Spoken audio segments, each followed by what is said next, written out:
Paul, started back at pre-season on Tuesday. I think I messaged you on the Tuesday saying I bet you're really looking forward to actually getting out on that pitch and getting some football. Yeah, listen, obviously all this stuff has to be done off the pitch. We've got to get a team on it, but the real work for me is obviously on the pitch. That's where I want to be. That's where I feel I'm best, and it's been good. It's been listen, I made no two ways about it when I signed players. It would be tough. Today was tough. Thursday was sort of tough, and Tuesday was a good first day as well. So it's going to be tough for the next couple of weeks because we're going to have to go through tough moments in the season that we're going to have to. So I'm trying to get the players to hit basically breaking point, because we are going to hit that at points this season, and when we do hit it, we'll be familiar with it. Just talking to a couple of players in the bar, and they've got the same attitude that they need to put the hard work in now so that it's easier in the season. Well, that's it. Yeah, I'm a big believer in pre-seasons. You've got to do all the hard graft now, because you build that base up. You don't want to go into the season 5-6 games still catching up that base fitness. So I've said it from the off. I've said it to the players. I've said it to the media. I've said it to supporters. We want to compete with full-time teams. Full-time teams will have their players in pre-season, 5-6 hours a day. So we're playing catch up straight away on hours. So we've got to work as hard as them, and we're doing 2.5 to 40 sessions. So we're getting there. Do you put any demands on the players to go away and work as well? Well, part of signing a lot of them there was a lot that do like to do stuff on their own, and you can see that because the levels in pre-season, the levels of fitness and stuff like that has been brilliant. So there's a lot of characters in there that do want to listen. We finished their really tough session, and a couple of them went and done extra stuff. So it's either I didn't make it tough enough, or they wanted to get better. It's not just running though. There's plenty of football out there, wasn't there? Yeah, listen, it's not. I'm trying to. The way I liked it as a player, listen, you've got to run. There's no two ways about it. You've got to run without the ball. But listen, the balls have been out from the get-go. There's tough running sessions you can do with the ball. There's running sessions you've got to do without it. And we mixed it up the other night, so there'll be a little 7v7 game going on a big pitch where you're still covering a lot of distance, and then a team of 7 doing runs, and we just kind of mixed it up that way. So just changing it up, keeping the players guessing, keeping them on their toes. The players, the signed players, who come back to the ground today, to have a look around, and also just to get together and start to get to know each other. Yeah, we've tried to do that as much as we possibly can during the week as well. Just trying to get in the warm up, just do some fun stuff. Like this morning, we've done a bit of possession boxes, and we asked some of the players in each box to pick the worst player, pick the worst 3 players, just to try and get that camaraderie going. Because again, I touched on it with the fitness levels. We want to get them to that certain point, but we want to get a group that's going to be really tight as well, because there's going to be tough moments where we're going to have to look to the left and look to the right, and almost that band of brothers attitude. We're going to have to stick in, because I've said from the off as well, I don't want to carry a huge squad. So we want a tight knit group, as well as, listen, I've done the same in backroom staff as well. I want a tight knit group. I don't want people just walking all over the place that are really doing nothing, to be honest. Obviously, our first pre-season game next Saturday. I bet you'll be really looking forward to actually getting a proper game of football under your belt as well. Yeah, and it was nice, obviously, to go there today and spend the day there training and stuff like that. But yeah, listen, I'll be honest, I can't believe the games have started already.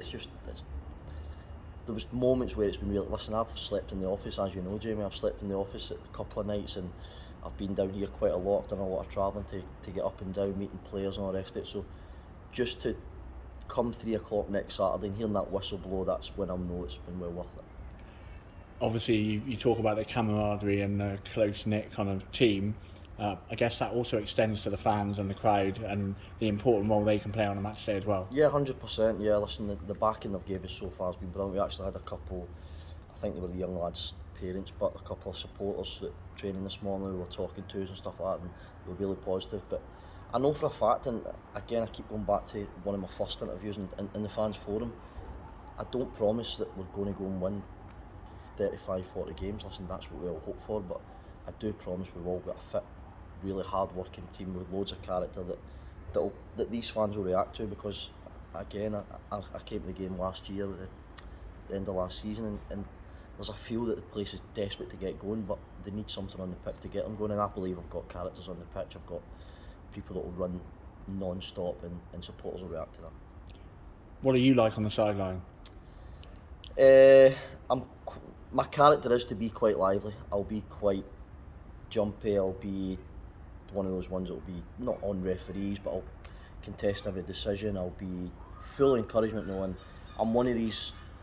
I'm hoping to be one of these managers. I will always stand in front of my players. I'll always protect them, and if I think something untoward's going towards them, then I'll be the first one to stick up for them. And I believe that the team on the pitch should be a reflection of the man on the side, and I'll be lively, and I'll be bubbly, and I'll be doing everything I possibly can. I'll be kicking every ball. Obviously, you've brought in a number of players, one of which is also your assistant as well. So just give a little bit of information behind your thinking in bringing him in. Yeah, listen, Runs is someone I've known for a long time.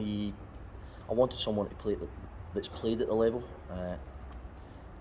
Was it vitally important? I don't know, but the relationship first and foremost. And the thing I like about Runes is I didn't want someone that was just going to agree with everything I said. I don't think that's healthy. And Runes will listen when the decision will always be down to me, but he will challenge me, which I like. Like privately, when it's just me and him, I'll challenge him, and we've got a brilliant relationship. I'll be honest, seeing him this week, I probably underestimated what he was like on the pitch.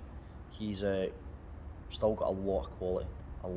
He's got huge experience in the game. He's been brilliant. He's trained every night. I've done all the coaching. He's done all the trained in all the sessions, and just little bits of snippets, information to players on the pitch and stuff like that.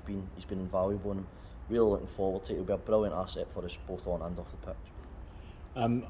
Looking away off the pitch, obviously you've been working hard bringing players in. Obviously this week we've also said goodbye to Ryan McLean and also Aaron the Marty Holloway. To start, just to talk about Ryan and his move into the Football League. Yeah, listen, it's a brilliant opportunity for him.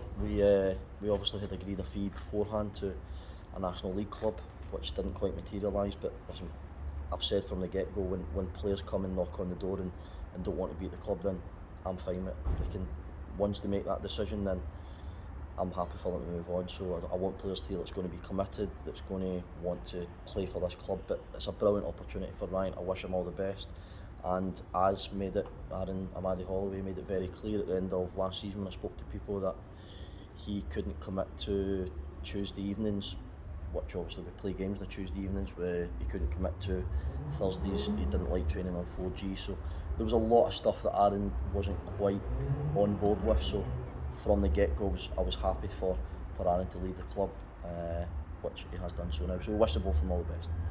And those two moving out, obviously it frees up a little bit of money in your budget to bring some more in. I guess you've got plenty of targets that you're still keeping an eye on. Yeah, we've still got.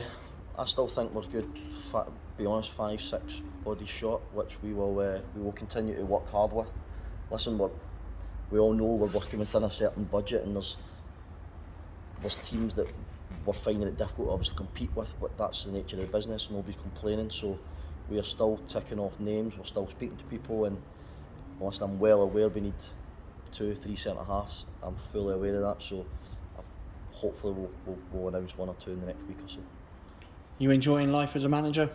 Loving it. Yeah, I'm loving it. Just the sofa, the couch in the manager's office wasn't too comfy, but I think I've upgraded to a sofa bed. So yeah, loving it. Listen, the enthusiasm's always going to be there with me. I've always had that, and I just want to build a relationship with the players and the supporters, and listen, just give it my all, and we'll see where we are.